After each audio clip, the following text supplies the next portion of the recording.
না না, এ তো পুলিশ প্রশাসনের মদতে পুরো বিষয়টা হয়েছে এবং এসআইআর কে বন্ধ করা একটা চক্রান্ত, এবং এই চক্রান্ত যদি মনে হয় যে ওখানকার বিধায়ক তৃণমূল কংগ্রেসের জন্য করছে, তাহলে আপনি মিথ্যার স্বর্গে বাস করছেন।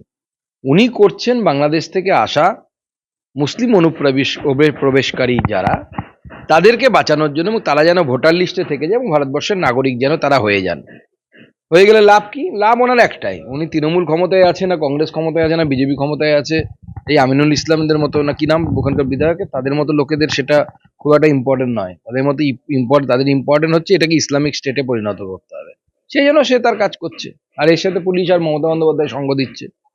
অভিষেক বন্দ্যোপাধ্যায়ের উদ্যোগে বৃহস্পতিবার থেকেই বিরোধী দলনেতা শুভেন্দু অধিকারীর বিধানসভায় নন্দীগ্রামে শুরু হচ্ছে স্বাস্থ্য পরিষেবা শিবিরতার সেবাশ্রয় এবং উদ্বোধন করছেন না অভিষেক বন্দ্যোপাধ্যায়, কিন্তু শহীদদের পরিবারের সদস্যদের দিয়ে উদ্বোধন করাবেন।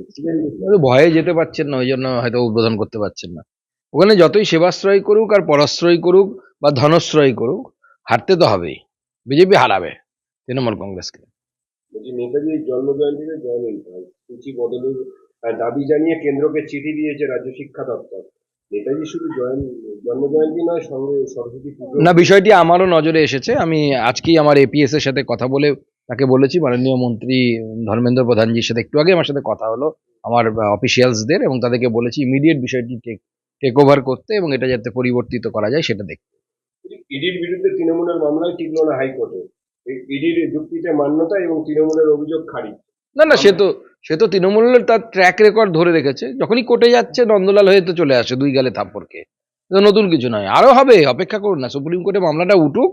আমি যতদূর আইন বুঝি, আমি আইন বিশেষজ্ঞ নই, তবে যতদূর বুঝি মমতা বন্দ্যোপাধ্যায় এবং 4-5 জন পুলিশ, মানে আইপিএস এবং আইএস, যে অপরাধ করেছে সেই অপরাধে তাদের সাজা না হলে পরে ভারতবর্ষের বিচার ব্যবস্থার প্রতি আহ মানুষের বিশ্বাসটা উঠে যাবে। ইডির তরফে নতুন করে এই কেসটাতে এবার রাজীব কুমারের অপসারণ চেয়ে তারা সুপ্রিম কোর্টে আবার নতুন করে আর্জি জানিয়েছে।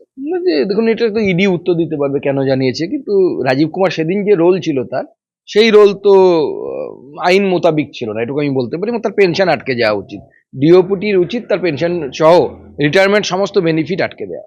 যে আজই তো সুপ্রিম কোর্টে মামলা উঠবে। ওঠার কথা বলে শুনেছি, কোর্টের ব্যাপারে এই বিষয়ে আমি বেশি মন্তব্য করব না। আগে কোর্টকে ভার্ডিক্ট দিতে দিন, তারপরে আমরা মন্তব্য করব।